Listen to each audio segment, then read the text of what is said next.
Olá, seja bem-vindo a mais um episódio do Líderes de Sucesso, podcast aqui da Fórmula Digital. E é claro que a gente começa fazendo aquele pedido especial para você aí de casa, para você dar o like, curtir, se inscrever no nosso canal e, claro, ativar as notificações. Bom, no episódio de hoje a gente recebe uma convidada incrível, muito especial. Aos 16 anos, ela participou da primeira Olimpíada de Filosofia da América Latina. Aos 17, começou a escrever seu primeiro livro, O Elixir da Humanidade, lançado em 2022. Hoje, aos 32 anos, prepara seu segundo livro e segue inspirando com sua paixão por Platão, Sócrates e pela filosofia. Fã de anime e dona de uma história de superação, vamos também falar de mitos e verdades sobre ser escritor no Brasil e conhecer essa mente brilhante. Seja muito bem-vinda, Natália Cortiço. Muito obrigada, é um prazer estar aqui. Eu queria agradecer a todos vocês por me darem a oportunidade de participar de um programa tão importante como esse, que é Líderes de Sucesso, e por me proporcionarem essa grande aventura. E não tem liderança maior do que um escritor, né? Onde ele vai colocar todo o pensamento dele, né? E também da questão da responsabilidade, de sermos escritores ou escritoras.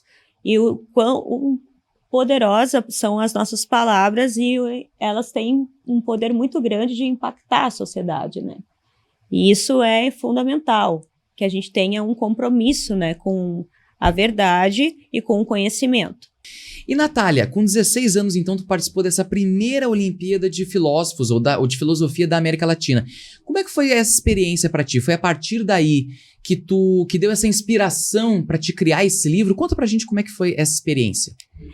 Eu me descobri como escritora na primeira Olimpíada de Filosofia da América Latina, diante das questões que foram impostas para nós, o tema da Olimpíada, É preciso saber viver?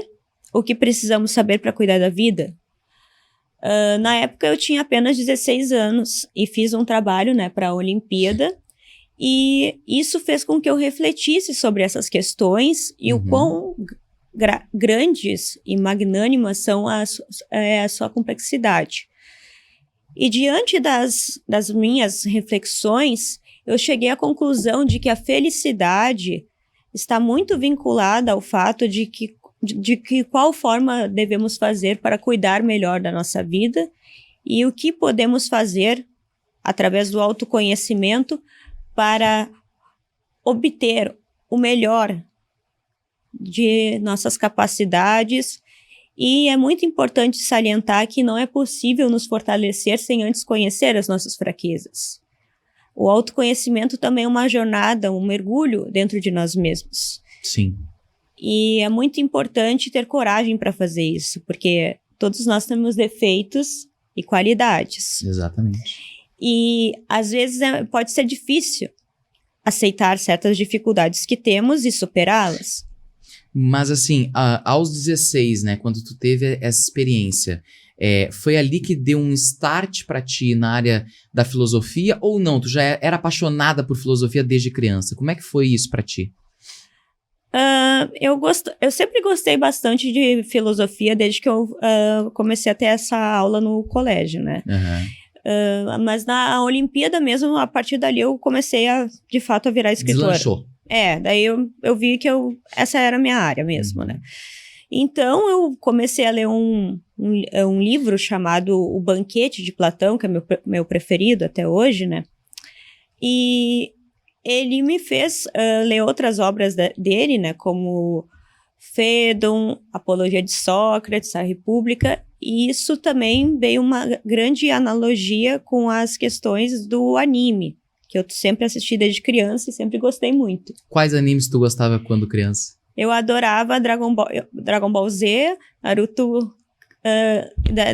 Naruto, no caso, seria mais para adolescência, assim, sabe? Sim. Naruto clássico e Naruto Shippuden. Cavaleiros do Zodíaco, não. Eu não cheguei a assistir, desculpa, não. vou ter que pedir. Jaspion também antes, Tinha também Jaspion também.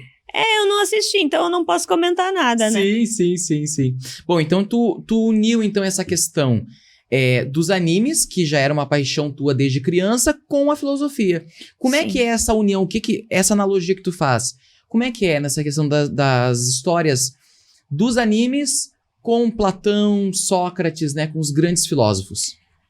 Assim, já dando um spoiler, assim, para quem não leu, né, estragando tudo, né, no banquete, né, falava sobre Eros, ou o amor, né, e Sócrates, ele falava que o amor não é de todo bem, porque ele também causa sofrimento, e ele cita a questão, né, de quando o amante de Aquiles, o Patroclo, foi morto por Heitor, e do quanto essa dor impactou ele. Então, a gente tem que ter essa consciência de que, assim como o amor nos faz fazer coisas maravilhosas, ele também nos faz fazer coisas que podem ser destrutivas e causar sofrimentos de outras pessoas, desencadeando um círculo de vingança. Círculo, né? Assim como Heitor matou Patroclo, Aquiles, depois, para se vingar, matou Heitor.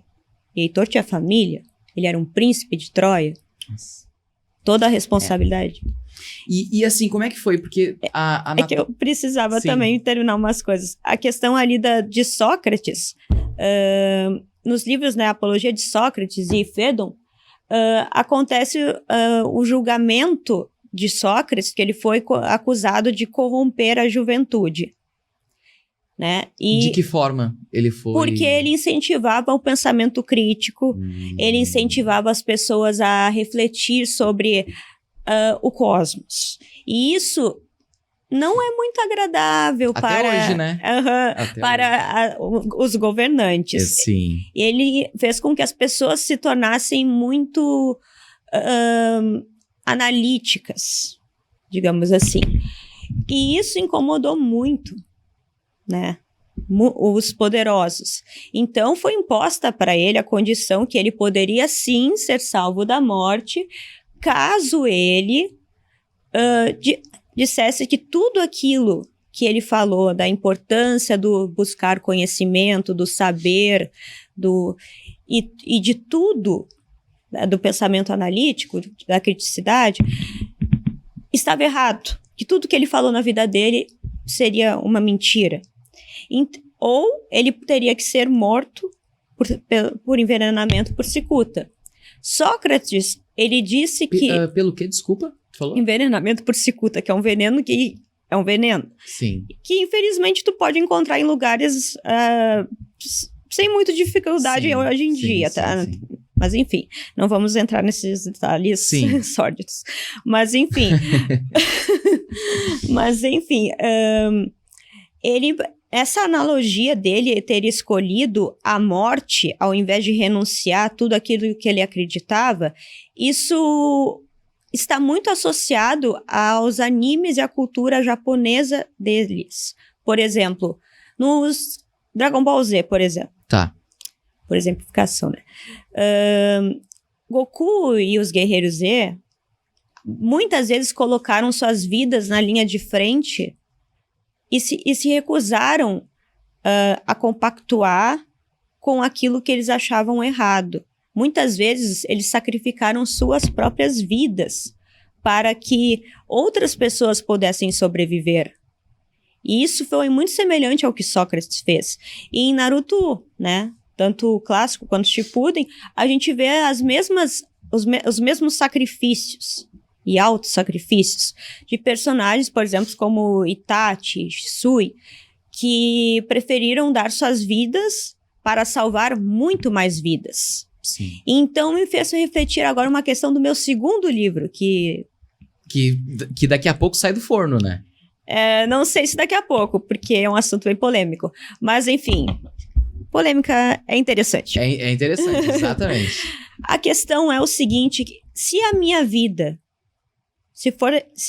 puder ser sacrificada e muitas outras pessoas puderem se beneficiar disso e eu puder salvar outras vidas, abdicando da minha, eu faria isso. Porque eu acredito que esse é um compromisso que nós temos como seres sociais. Isso está presente até na natureza. Por exemplo, naquele filme A Marcha dos Pinguins, né? Realmente, né, os animais, assim, tem relato de suicídio de animais, né? Sim. Então, eu vejo que eles fazem muitas vezes isso, no caso dos animais, para que a espécie continue existindo. E no caso tanto de Sócrates para o pensamento e a criticidade continuarem existindo, ele teria que se sacrificar, porque no momento que ele negasse tudo que ele falou, a vida inteira, ele seria desacreditado. Sim. E ele estaria dando margem para que as futuras gerações fossem subjugadas por ditaduras. Exato. Porque ele acabava, na realidade foi um ato de coragem, que nem tu falou, mas também foi um ato de exemplo para essas outras gerações, né? Sim. De que as outras gerações perpetuassem esse legado que ele deixou, né? Exatamente.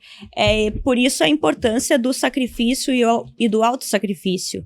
Porque muitas vezes, no caso de Sócrates, por exemplo, e desses animes que eu dei, desses personagens fictícios que salvaram a vida de muitas pessoas sacrificando suas próprias vidas. Sim.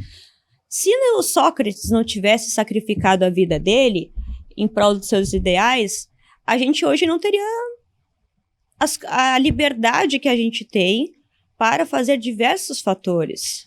E o sistema político democrático que nós temos hoje, né?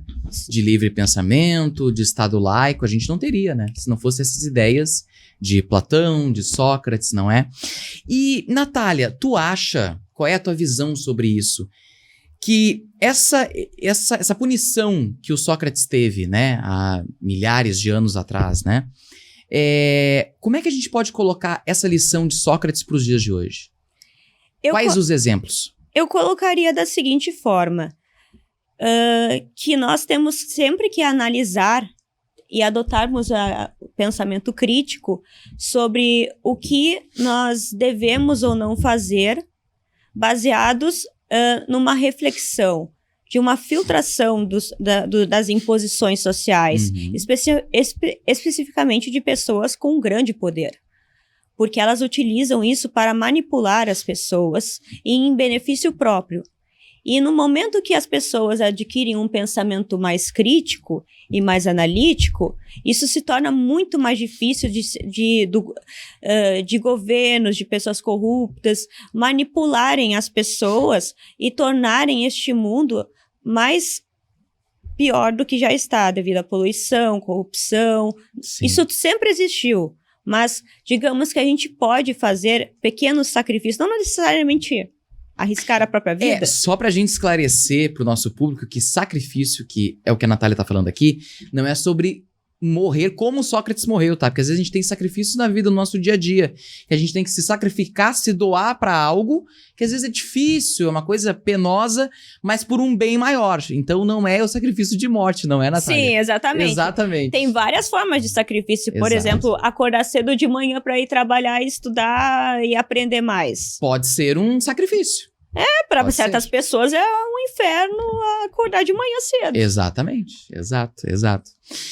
E, Natália, entrando nisso, né, a gente tem que apresentar aqui o livro da Natália, né, que é o Elixir da Humanidade. Esse livrinho aqui vermelho, que não chama muita atenção, né? Não, nem um pouco chama atenção, né? Ele tem aqui detalhes dourados, né, enfim, ele é vermelho, então de longe ele já chama atenção, né? Tanto que a gente colocou aqui na nossa mesa, né, e de longe já chamou atenção, né? A nossa equipe técnica, né, que é o Jean, disse, não, Micael, coloca assim que fica melhor, o livro fica aparecendo mais, e aqui estamos com o livro. E a gente fala, né, o tema principal do livro é sobre felicidade, né? Pra ti, se tu pudesse responder em algumas poucas palavras, a felicidade tem um preço? Qual é o preço da felicidade? Bom, eu acho que se eu respondesse essa pergunta nesse momento com muitos detalhes, eu estaria entregando o livro. Não, mas fazendo um resumo, uma chamada para quem tá assistindo a gente. Digamos que a felicidade é um conceito muito subjetivo porque ela é variável de acordo com a cultura e com contextos históricos. Sim. O que é um inferno para ti pode ser um paraíso para mim e vice-versa. Exato. Então, a gente tem que entender e aprender a tolerar, nem que seja tolerância mesmo, de que outras pessoas vão se interessar por fatores distintos do nosso e está tudo certo. E a questão do preço da felicidade seria o que tu estaria disposto a fazer para alcançar aquilo que te satisfaz de uma forma prolongada. Porque o preço talvez não se tratasse de algo constante, de alguma fórmula, né?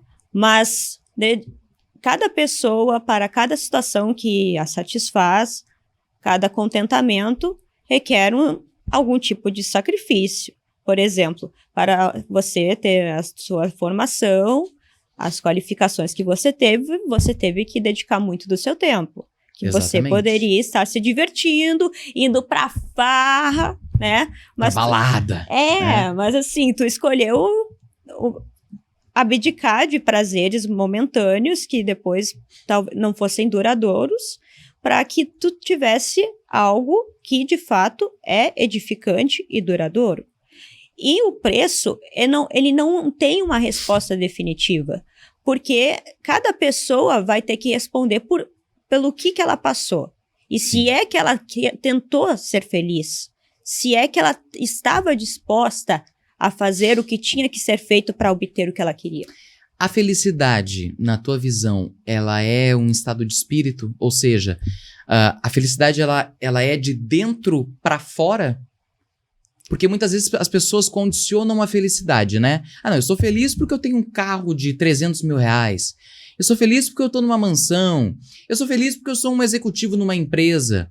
Isso traz felicidade? Ou a felicidade é um sentimento, como a gente tem em relação à dor, ao ódio, ao amor? O que tu acha sobre isso? Eu acredito que a felicidade... Tá entregando muita coisa, né? Que eu não queria falar, porque senão estraga, né, todo o livro. Mas, enfim, eu acredito que a felicidade, ela é um conceito muito relativo e subjetivo, variável de acordo com a cultura e com o contexto histórico. Tá. E com as experiências individuais de cada um. Porque cada pessoa vai dizer o que lhe satisfaz, o que lhe dá contentamento, como você mencionou. Talvez para uma pessoa ter um carro de luxo seja algo que dê um contentamento. É a felicidade dela. Eu não chamaria de felicidade, mas um contentamento. Sim. Porque a questão ali do consumismo, né, do capitalismo é que, hoje ele tem um carro que é top de linha. Daí no outro dia aparece outro. Aí assim acabou ali o contentamento dele. Então é um vício a questão de obter prazeres. Eu não estou nem falando de felicidade, porque eu não vou entregar o livro. Tá. Mas essa obsessão que nós temos, né, não precisa ser material necessariamente, mas obter aquilo que nos satisfaz. Quando tu obtém aquilo que tu quer, tu geralmente tende a ter prazer, mas momentâneo, passageiro. Então, como tu já teve aquela dose, tu vai querer doses cada vez maiores, como se fosse um dependente químico, e de fato se tornou um vício. Então, eu acredito que a felicidade, ela esteja muito vinculada a ideais de cada pessoa e também do fato do quanto que a sociedade consumista, né, excessivamente consumista, porque consumismo todo mundo tem em algum grau, né? Sim. Ela faz com que a gente tenha idealizações a respeito do que poderia nos satisfazer e nos dar contentamento. E eu acredito que não seja necessariamente um estado de espírito, mas sim uma influência daquilo que é imposto para ti pela sociedade e também juntando com aquilo que tu quer para tua vida. Sim. A questão da felicidade, ela é muito complexa, porque as pessoas acreditam que Se eu obter, digamos, os chavões da nossa sociedade, se eu obter um carro de luxo, se eu ficar bilionário, ou então formar uma família, ter filhos, etc., eu vou ser feliz. Só que Não necessariamente, né? Só que isso não significa... Tem gente que não quer ter, não se importa com carro, tem gente que não quer ter filho, tem gente que não quer casar, tem gente que tem outros projetos de vida. E é feliz. Sim, porque pode ser feliz ou não, né? Dependendo do que essa pessoa tem, né, para se satisfazer. Sim. E cada pessoa se satisfaz de formas diferentes. Exato. Mas assim, por exemplo, eu sei que, claro, a Natália não pode dar esse spoiler pra gente muito grande. E não vou falar do livro. Em relação ao livro. Não, a gente pode falar qual o tema do livro, que é o livro, né? Eu posso dar falar um pouquinho dele. Sim, exato. Aliás, o livro, ele fala sobre a questão de que explora a felicidade através de uma abordagem filosófica, né? Então, uma maneira de entender, uma forma diferente de entender o que é a felicidade. Mas assim, para os nossos espectadores que estão nos assistindo agora, pessoalmente, o que te traz felicidade? O que te traz realização de vida? Tu, Natália. Bom, eu gosto muito de salientar, quando as pessoas perguntam isso, né? Tem uma pergunta muito interessante que seria quem eu sou? Uhum. E eu gosto de dizer que eu sou a inconstância dos fatores que configuram o cosmos. O que eu quero dizer com isso? Não, eu não tô chapado, tá? Eu quero dizer que eu sou a mudança. Uhum. E o que me torna uma pessoa mais realizada, eu não vou dizer necessariamente feliz, porque eu não vou entregar meu livro não, tá? Leiam depois. Leiam, gente, leiam. Inclusive vai estar na Feira do Livro, né? Sim, com 20% de desconto. Aí, eu iria aproveitar. Já faz o jabá, já faz o jabá. Então, assim, o que significa isso? Significa que eu sou uma pessoa, né, que eu passei por 3 faculdades diferentes, não me formei em nenhuma, porque nunca nenhuma delas me entregou aquilo que eu queria. O que eu queria é ser escritora. E eu sou uma pessoa que filtra as imposições sociais. E o que me faz feliz é saber que eu estou me aperfeiçoando a cada dia, que eu estou transcendendo. Evoluindo. Que eu não estou estagnada que nem cimento. Isso me dá uma satisfação muito grande. Tá. Mas assim, tu falou em relação a estudo, né? Existe um movimento muito forte hoje em dia de pessoas que incentivam as outras nas redes sociais a não estudarem. Tu entra nessa questão desse movimento ou não? Não, eu não estudei, mas foi uma opção minha, mas incentiva as pessoas que querem estudar. Qual é a tua visão sobre isso? Bom, assim, olha, eu diria que ela depende do contexto. Uhum. Por exemplo, se tu quiser ser médico, com certeza, não tenha dúvida que tu precisa fazer uma faculdade. Tá. Certas profissões, realmente, tu precisa fazer uma faculdade. Uhum. Certo? Agora, se tu quiser ser escritora, tu não precisa de faculdade. Tá? Porque se precisasse, eu não teria escrito um livro. E ainda mais pela editora AGE, que é uma editora extremamente qualificada, que tem como dono, né, o Paulo Ledur, que já foi patrono da Feira do Livro algumas vezes, sim. O Maximiliano Ledur, que é presidente da Câmara do Livro. Então, uma vez eu lembro que quando eu levei o meu livro para o Paulo Ledur, e falei, né, que ele até achou que eu era formado em filosofia e psicologia. Não, eu sou só curiosa mesmo, tá? Ele me perguntou assim, qual era a formação do Érico Veríssimo? E eu olhei para ele e disse, olha, eu nunca estudei a vida dele, então eu não tenho condições de responder isso. Não sei. E ele pegou e me disse com a maior calma do mundo. Nenhuma. Então, para algumas profissões, carreiras, para alguns fatores que tu queira obter, realmente tu precisa ir para uma faculdade para exercer. De uma formação acadêmica. Precisa. Agora, outras não. Por exemplo, também tem uma outra questão. Eu vou dar um exemplo do Bill Gates, tá? Tá. Ele entrou em Harvard, mas ele escolheu não continuar estudando. Por que ele fez isso? Porque ele é um gênio de finanças. Gênio da computação. E naquela situação, só naquele contexto, não faria sentido, naquele contexto, ele continuar em Harvard gastando muito dinheiro, que Harvard é cara, tá? Para a maior parte das pessoas é cara. Sim, sim. Tá? E também ele tinha mais conhecimento que os professores. Então, o que ele iria fazer lá? Então, ele estaria perdendo um tempo valioso que ele poderia utilizar para fazer o trabalho dele. E tu te considera, porque tu pegou o exemplo do Bill Gates, né? Teve também o Steve Jobs também, que ele começou numa garagem, enfim, e aí cresceu com a Apple. Mas assim, tu citando esse exemplo, tu te considera uma pessoa dotada no quesito de um QI ou de uma inteligência acima do normal ou não? Eu pego em relação ao exemplo que tu deu do Bill Gates, que ele não estudou porque ele era alguém de um QI, de uma inteligência acima do normal. Tu te considera dessa forma ou não? Olha, eu sou uma pessoa que eu não levo a sério o teste de QI, tá?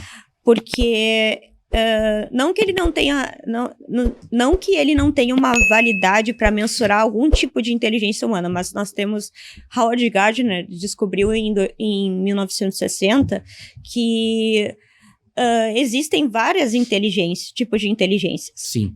Como a inteligência para arte, a inteligência para matemática, para diversas coisas. Por exemplo, o teste de QI. Ele avalia a lógica e a matemática, 2 áreas do conhecimento. E existem 8. Então, ele não mensura nem metade da totalidade das inteligências humanas. Uhum. A pessoa pode ter um QI alto? Pode.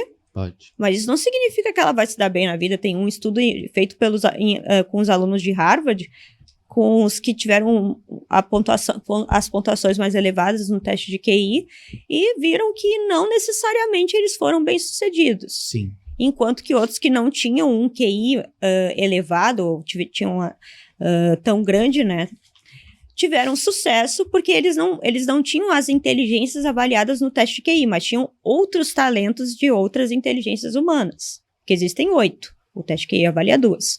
Sim. Bom, agora a gente chegou na metade do nosso podcast. A gente vai para um recado muito especial, Nath. Pode chamar de Nath, né? Pode, né? É mais assim, mais próximo, né, que a gente fica. Então a gente vai para um recado interessantíssimo, importantíssimo, muito legal aqui da nossa fórmula digital e do podcast Líderes de Sucesso. A gente volta já. É rapidinho, 30 segundinhos, não sai daí que a gente já volta.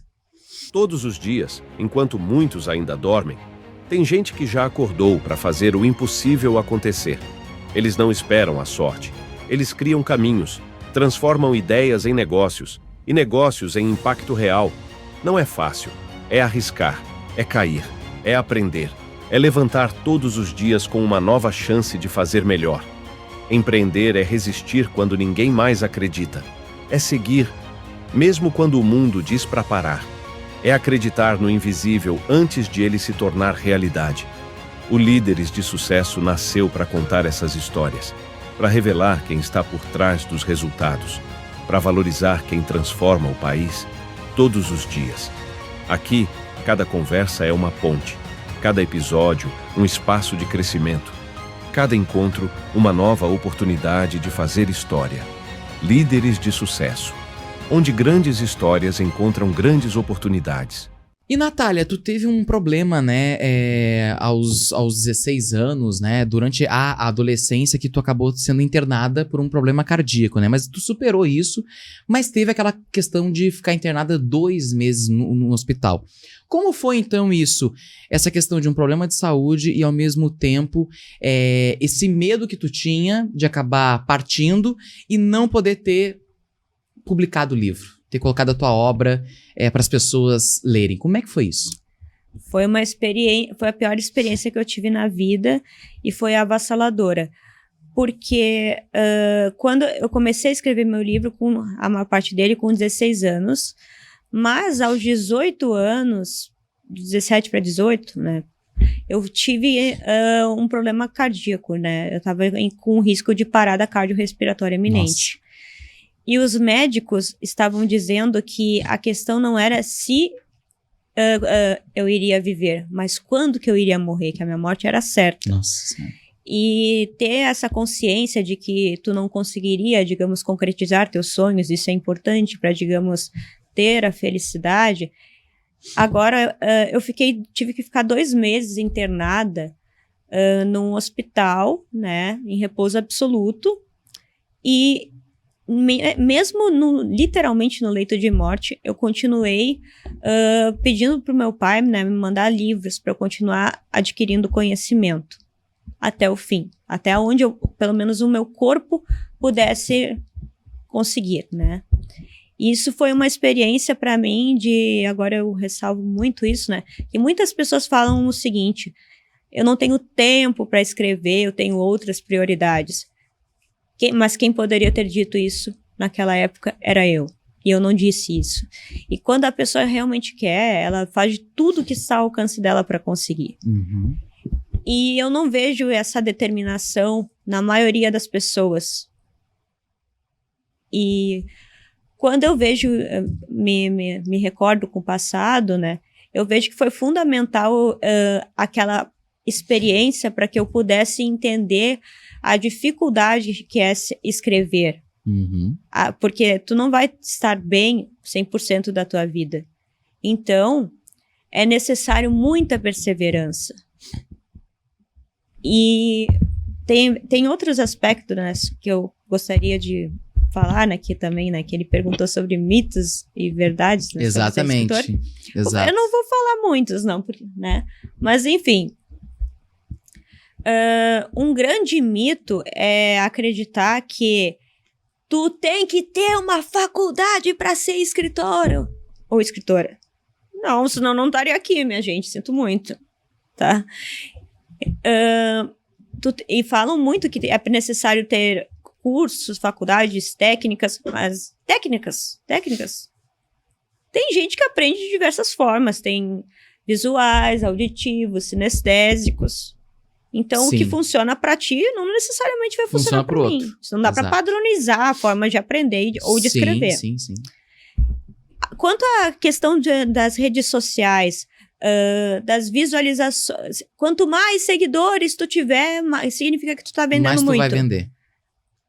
Não necessariamente. Tem gente que te segue por diversos motivos, mas não adquire teu livro. Uhum. Isso é um mito, né? Que se ter seguidores implica que eles vão comprar teu livro, tá? Uhum. Por exemplo, se tiver uma baita de uma avaliação na Amazon e tu tiver uma avaliação de 5 estrelas, significa necessariamente que tu é um autor de best-seller. Gente, meu livro tá avaliado em 4.8, tá? É a mesma avaliação do Paulo Coelho e do Robert Kiyosaki. Eu tô bem longe de estar na competência deles, né? Por favor, né? Eu conheço, inclusive, escritores que têm 5 estrelas e são iniciantes. E se alguém falar aqui o nome deles, ninguém vai reconhecer. Ninguém conhece eles, entende? E muita gente paga para ser bem avaliado no Amazon. Ou então paga para que outras pessoas avaliem bem seus livros e avaliem mal o de outros autores. Uhum. E qual é a maior dificuldade que tu sente assim de ser escritor no Brasil? A maior dificuldade é o preconceito. Porque as pessoas acreditam que escritor é tudo vagabundo. Tu pode chamar escritor de muita coisa, tá? Mas de vagabundo não. O que a gente mais faz é estudar, ler, se aperfeiçoar. Escrever, né? Porque, digamos assim, que ser escritor e ser ignorante não combina. Como é que tu vai escrever sobre algo que tu não sabe? Não, tem gente que faz isso, mas aí depois vai ter que responder, tem que até que responder na justiça por isso. Exatamente. E também, né, tem muitos, e eu gostaria de finalizar com uma coisa que eu acho muito interessante, né? As pessoas, muitas vezes, elas falam, botam no Instagram o que elas fazem no trabalho, certo? As pessoas têm uma dificuldade muito grande de separar quem elas são, de o que elas são. Eu, Natália, sou a inconstância dos fatores que configuram o cosmos. Isso significa que eu sou a mudança, a transcendência, que eu vivo querendo mudar, adquirir novos conhecimentos e me aperfeiçoar. E por isso eu vou percorrer diversos caminhos. Uhum. Agora, ser escritor e palestrante é o que eu faço como trabalho. É claro que quem eu sou influencia o que eu faço. Só que isso são fatores distintos. E agora eu pergunto para todos vocês, e para você também, para todo mundo que está nos assistindo. Quem vocês são e quem vocês querem se tornar? E a que preço vocês estão dispostos a pagar por isso? Olha, é uma pergunta bem profunda, né? Porque eu acho que muitas vezes a gente acha que tem uma resposta e muitas vezes não é aquilo. É completamente diferente e a vida vai às vezes nos levando para outros caminhos, né? É claro que a gente tem um princípio do que quer fazer na vida, mas às vezes a vida surpreende a gente, né? A gente acha às vezes né? Que tem controle sobre a vida, mas a gente não tem controle nem sobre nós mesmos. A gente pode ter controle sobre as nossas ações, mas sobre o que o outro como o outro vai reagir, o que vai acontecer, como diz o ditado popular, né? A Deus pertence. Então, não tem como a gente saber. Mas com certeza, acho que isso é uma coisa que muita gente deve pensar quando chega em casa, deita a sua cabeça no travesseiro, deve pensar aonde eu quero chegar, né? Sim, exatamente isso. E é muito importante que a gente tenha bem claro que a vida é fluida. Ela não é constante, a nossa maneira de pensar, nossas experiências, conhecer novas culturas, novas formas de pensar. Tudo isso faz com que a gente mude. Eu mudei muito durante a Olimpíada de Filosofia, a primeira Olimpíada de Filosofia da América Latina, porque eu não tive contato só com os melhores estudantes de filosofia da América Latina, mas também tinha outras pessoas de outros países. Sim. Então a gente teve muita diversidade, tanto que a gente não conseguiu chegar num consenso sobre as questões da Olimpíada. Não teve consenso. Nossa. Entende? Então, assim, é muito importante que a gente pense assim, sabe? Pense muito bem naquilo que ocupa a maior parte dos teus pensamentos. Pense muito bem naquilo que ocupa a maior parte dos teus pensamentos, das tuas ações, porque aquilo que você faz, dedicando a sua vida, é que determina quem você é e o que você irá se tornar. Nath, pra gente continuar no assunto do teu livro, né? Como é que surgiu, então, essa inspiração tua, né? Pra escrever o Elixir da Humanidade? Aliás, por que esse título, o Elixir da Humanidade? E também detalhes de como foi até publicar esse livro, até porque tu também nos disse que foi uma dificuldade, né? Até chegar à publicação do livro. Conta um pouquinho pra gente esses detalhes. Bom, isso também responde a tua outra pergunta, né? Que tu fez anteriormente para mim. Acontece o seguinte, na minha geração, pelo menos, né? Tu tinha que fazer faculdade para conseguir ser alguém na vida. Uhum. Sem faculdade, tu não é nada. Ah, meu avô fez faculdade, meu pai fez faculdade, então eu tenho que fazer faculdade. Tipo isso. Acontece é que nós precisamos entender que existe um grande preconceito com relação a sair do convencional. O ser humano tem uma tendência muito grande para a inércia. Então, tudo aquilo que é diferente do que ele está habituado soa ameaçador. A psicologia explica muito isso. Então, quando eu tinha 16 anos, eu chegava para as pessoas dizendo que queria ser escritora, eu ouvia que por eu não ter uma formação de faculdade, e nem poderia, quem é que vai te aceitar com 16 anos sem concluir o ensino médio? Exato. Sabe? Não tem como. Então, assim, a maior parte do meu livro foi escrita com 16 anos, eu não precisei de faculdade nem curso para escrever ele, porque nessa questão de escrever este livro, falava mais sobre a criatividade. Isso não não faz parte do teste QI, é um outro tipo de inteligência. O Elixir da Humanidade, ele fala sobre a felicidade. né, sobre o que seria, de fato ela existe, todos, todas podem obtê-la, de fato é real ou não passa de mais uma idealização social, uma utopia, mais uma construção criada pela humanidade para tentar dar sentido e valor à nossa existência? Vamos descobrir. Pois então, a palavra o elixir, antes que algum professor da engenharia química, foi um dos cursos que eu comecei, mas não terminei, vem até aqui me fuzilar e dizer que eu estou defendendo a alquimia, tá? Não, isso aqui não tem nada a ver com a alquimia, não. É que o elixir, se tu for pesquisar a definição, significa um prolongamento da vida. Um dos significados, né? Que eu não vou me explanar muito, em decorrência do nosso tempo. E, no caso, o elixir, no título do meu livro, significaria um prolongamento. Por exemplo, a pedra filosofal. Ela fazia com que houvesse um prolongamento da vida. Nós sabemos que isso é um mito. É claro que tem pessoas que acreditam nisso. Mas, o que acontece?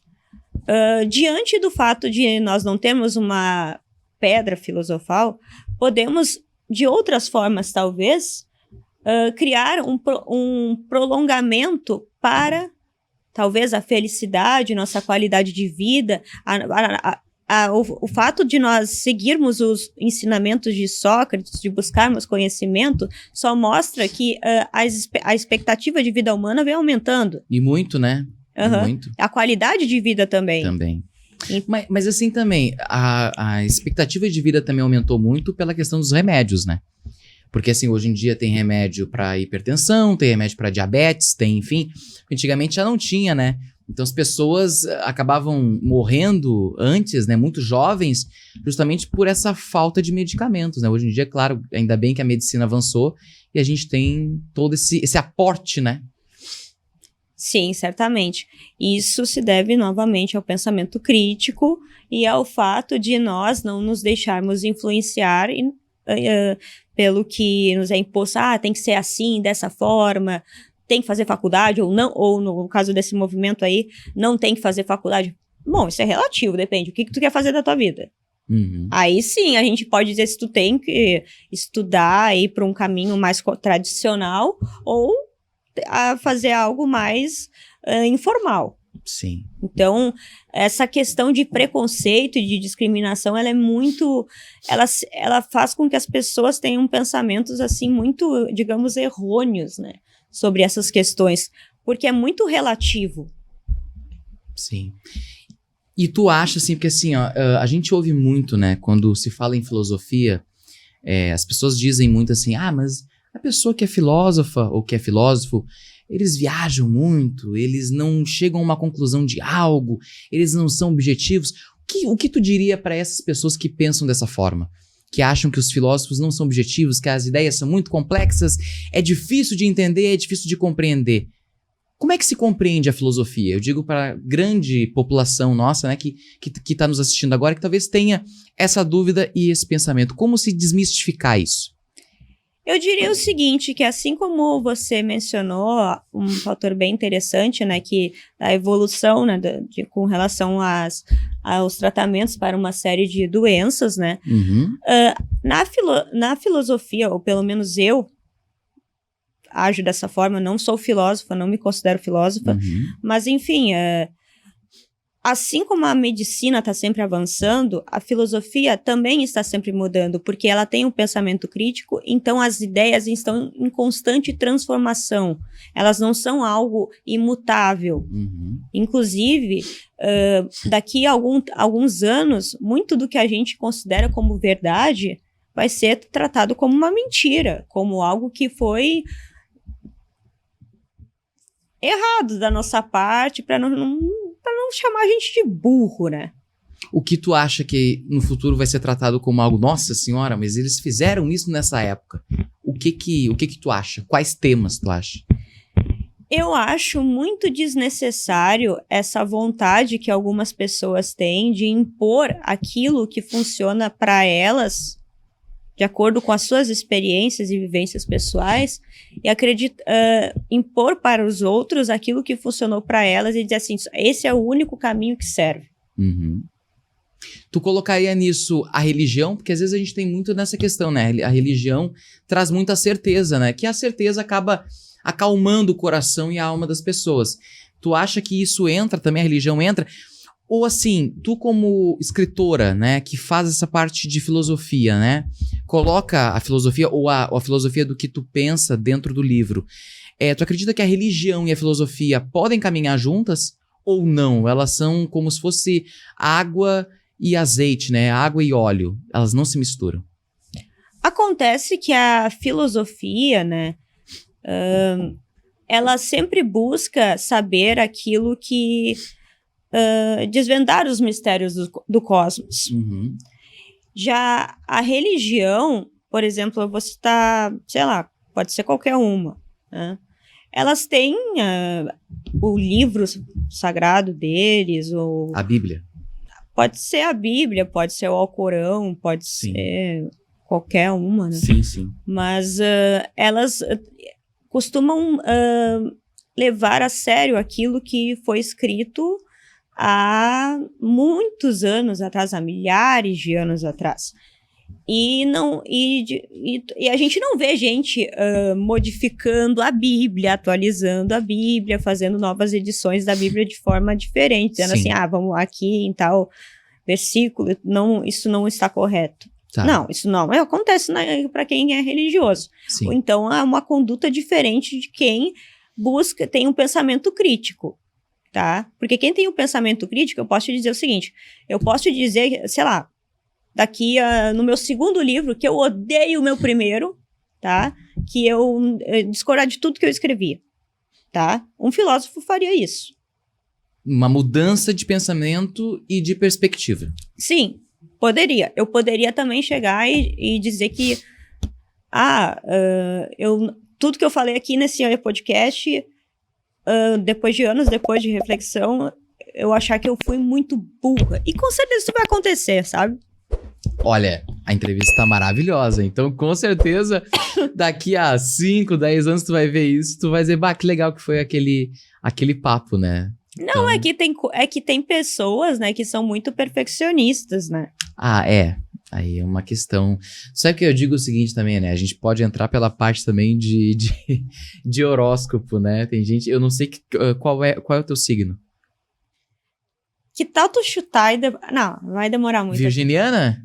Não. Não? Não, eu sou de câncer, mas eu não tenho nenhuma característica daquele signo.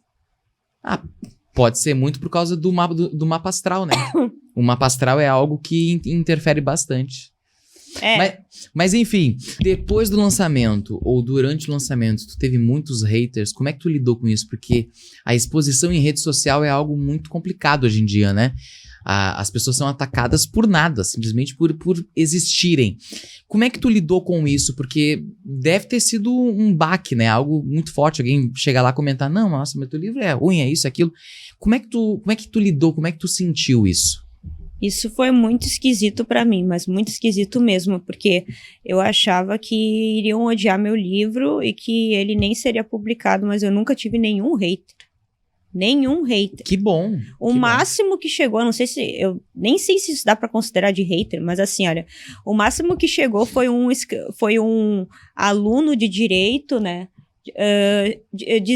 dizer que que se recusou a continuar a ler o meu livro porque ele achou muito complexo e que ele não ia perder o tempo dele lendo um livro tão complexo, que ele só dedicou tanta energia para fazer isso quando ele leu Nietzsche, Além do Bem e do Mal. Mas eu só fiz isso porque era Nietzsche. Mas daí eu fiquei meio assim, como é que eu vou responder de uma forma para essa pessoa? Daí eu olhei assim, olha só, quem tu conhece, pode ser de qualquer área do conhecimento humano, tá?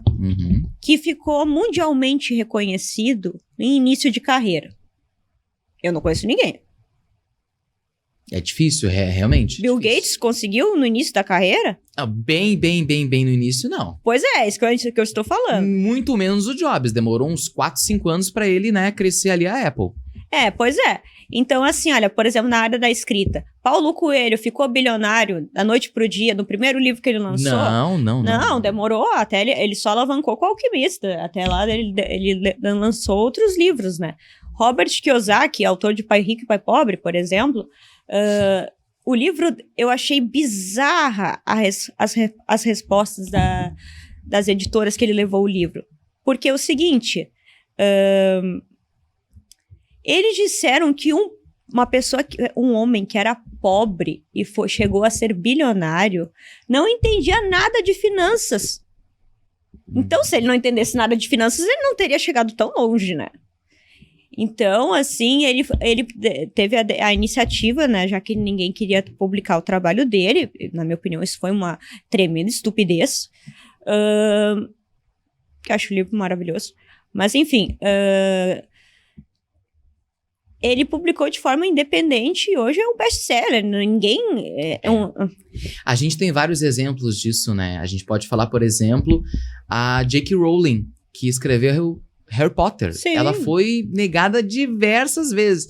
Aí uma editora lá pequenininha deu a grande oportunidade da vida dela.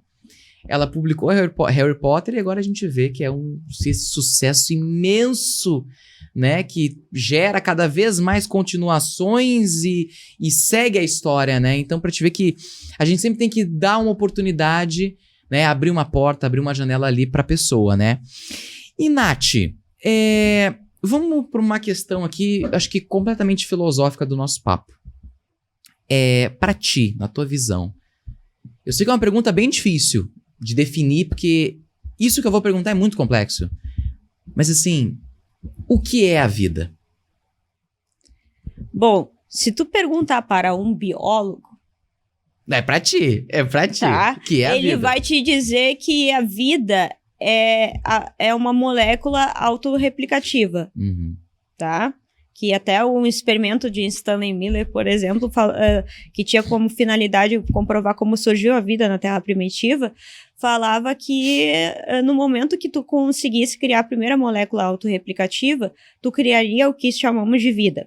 Ok, tá. Isso é biologia, é química, é medicina, etc, etc.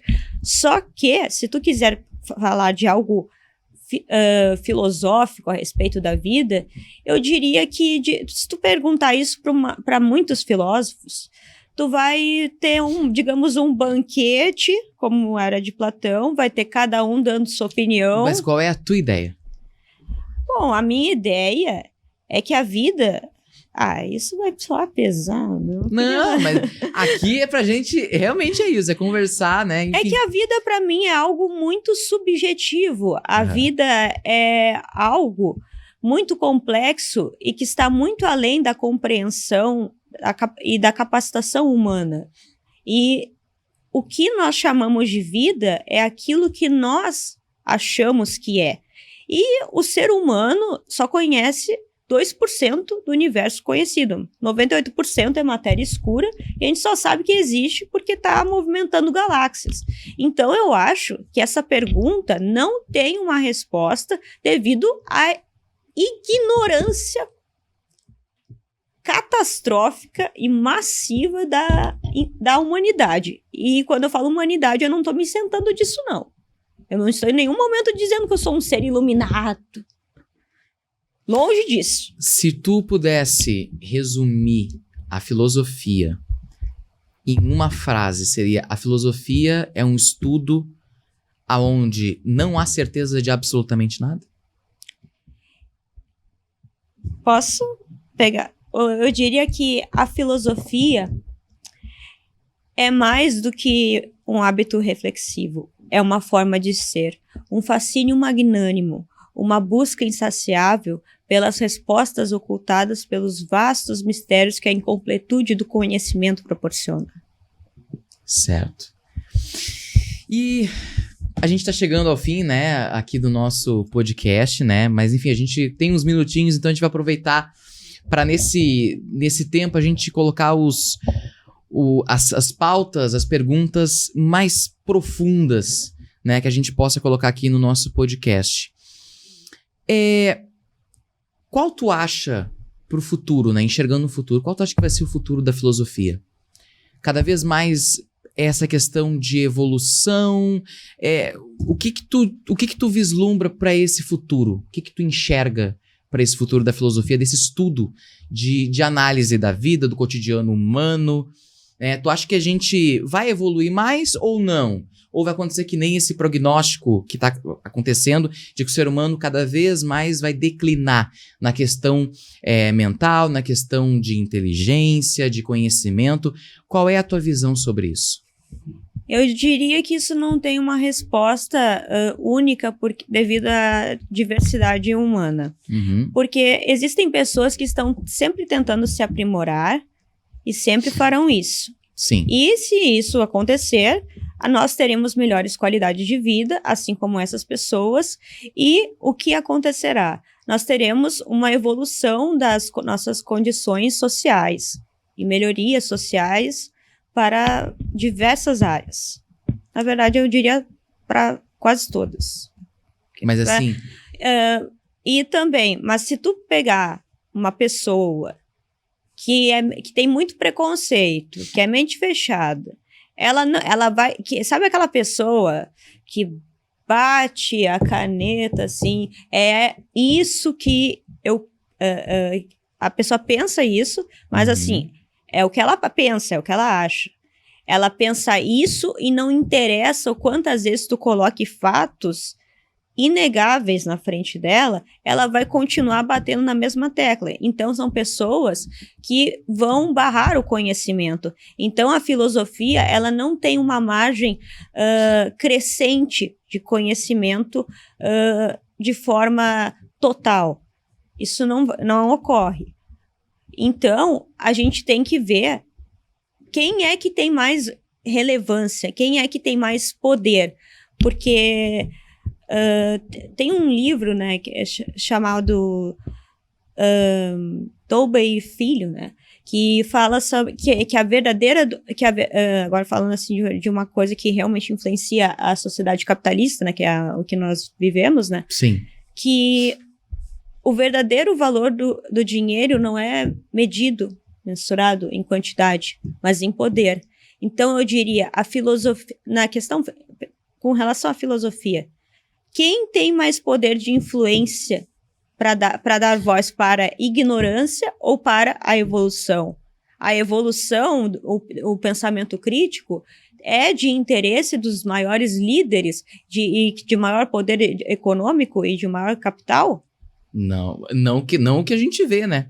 Porque o investimento em educação no Brasil, né? Isso a gente vê isso. Isso é extremo. Então, isso dá... A gente pode fazer especulações a respeito disso, né? Sim. E, de fato, nós temos dados que comprovam isso. E, infelizmente, nós não temos boas notícias em diversas áreas. Mas isso não quer dizer que todo ser humano seja assim. Porque se todo ser humano fosse... a gente não teria chegado tão longe no sentido tecnológico. Com certeza. Porque, por exemplo, há muito tempo atrás, só quem era altamente rico teria acesso à educação. Hoje em dia melhorou isso muito, né? O acesso à educação, a gente tem, enfim, muitas plataformas de acesso para as populações de classe de renda, né, mais baixa, que podem entrar na faculdade, né? Podem estudar. Antigamente a gente tinha um índice de analfabetismo no Brasil gigantesco, né?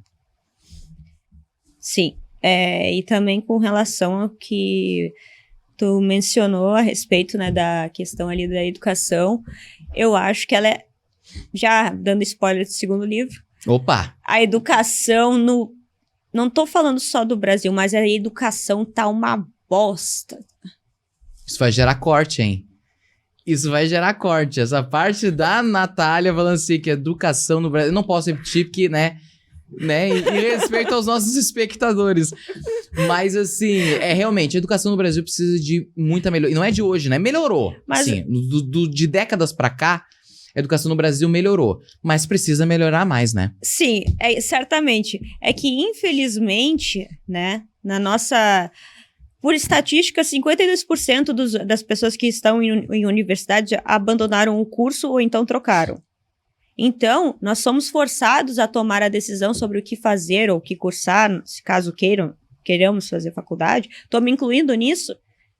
É muito feito de uma forma leviana, sem ter o preparo inicial para isso. A gente sai do colégio sem saber pagar uma conta. A gente não tem educação financeira, a gente não tem a educação economia emocional. doméstica. A gente não tem o preparo para o que a gente realmente precisa saber para cuidar da vida.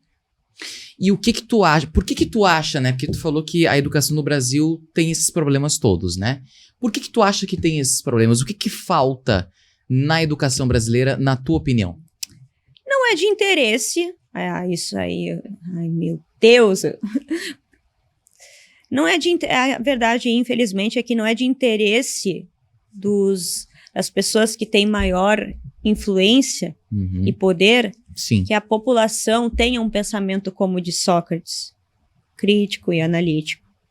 Porque no momento que tu quer me impor as tuas vontades, e eu reflito e penso que elas não são convenientes para mim, ou não são boas para a maior parte da população, e eu digo não para ti, tu vai me negar a instrução, tu vai me negar que eu tenho esse pensamento, e não só a mim, mas outras pessoas também, e vão dizer e tu vai dizer talvez que eu seja um termo pejorativo, que eu agora vou dizer que é louca, né, que na psiquiatria tu não pode falar esse termo que é pejorativo. Sim, com certeza. Mas enfim,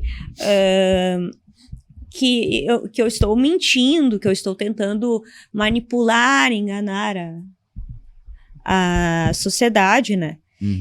E então não é de interesse das pessoas que têm maior poder que a população seja instruída. Porque quando a população... Por isso que eu acho que tem que ter uma revolução na educação. Porque se não tiver, o que vai acontecer? Nós vamos ter muitas dificuldades, né? Por exemplo, não é de interesse público não é de interesse dos maiores líderes de sociedade que nós tenhamos instrução, porque daí vocês não vão conseguir manipular. E a maior parte da população aqui do Brasil é pobre, não tem acesso à educação de qualidade, às vezes não tem nem o que comer. Então, no momento que tu dá uma qualidade de vida, instrução educacional de qualidade, tu não vai conseguir ter controle sobre tanta gente. Tu não vai conseguir manter político corrupto no poder. Tu não vai conseguir ter uma empresa que trabalha e lida com o trabalho escravo, que usa isso. Tu não vai conseguir fazer isso. A não ser que tu seja psicopata, né? Que tu tenha uma deficiência do sistema límbico do cérebro que tu é incapaz... Aí já é um outro caso, né? Já é um outro caso. Bom, Nath, pra gente fechar, pra gente encerrar esse nosso papo, que passou super rápido, né? Para quem se interessa por a questão filosófica, né, pela filosofia, mas ainda não entrou, né, não mergulhou na filosofia, qual conselho ou qual livro que tu daria como conselho ou como dica, né, para essa pessoa começar, iniciar na filosofia? Nossa, agora eu acho que primeiro a pessoa teria que ter interesse sobre a filosofia. Mas ela tendo interesse. Isso, tá. Se ela tem o interesse, então... eu pressuponho que ela vá estudar filosofia e ver diversos filósofos, as histórias deles e os seus ensinamentos, né?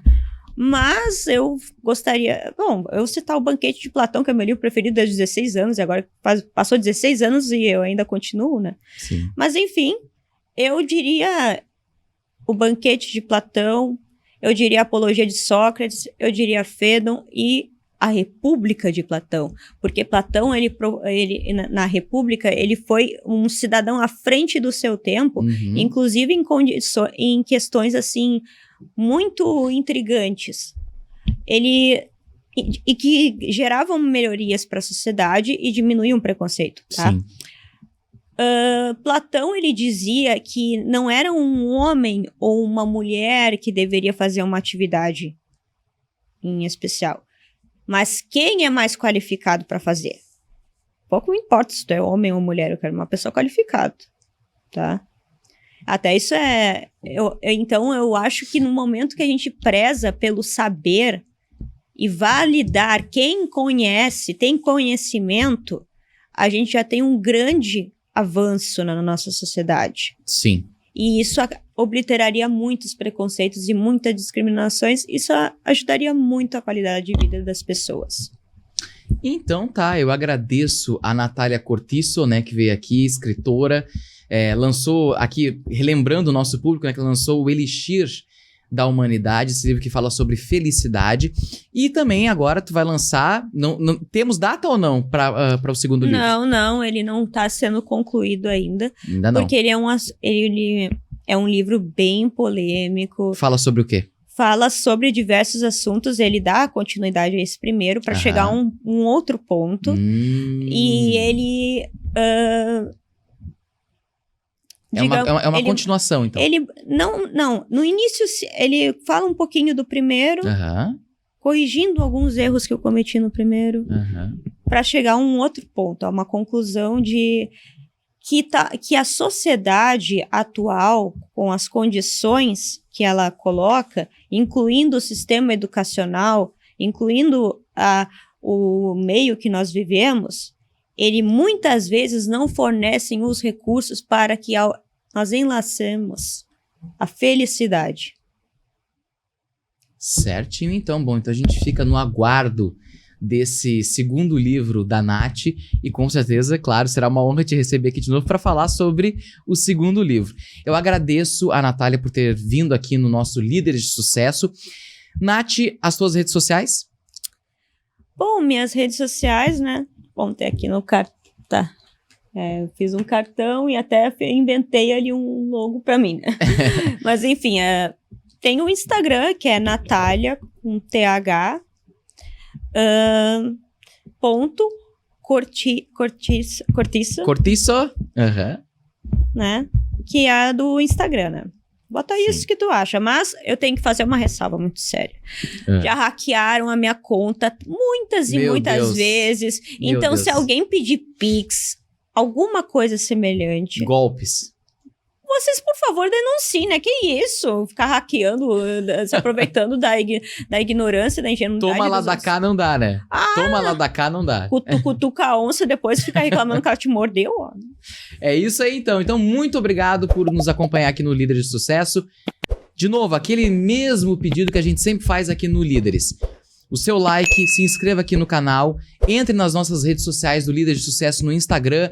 Temos agora também o nosso canal no TikTok e nos acompanhe aqui na nossa Fórmula Digital. Até o próximo episódio. Tchau, tchau. Todos os dias, enquanto muitos ainda dormem, tem gente que já acordou para fazer o impossível acontecer. Eles não esperam a sorte. Eles criam caminhos, transformam ideias em negócios e negócios em impacto real. Não é fácil, é arriscar.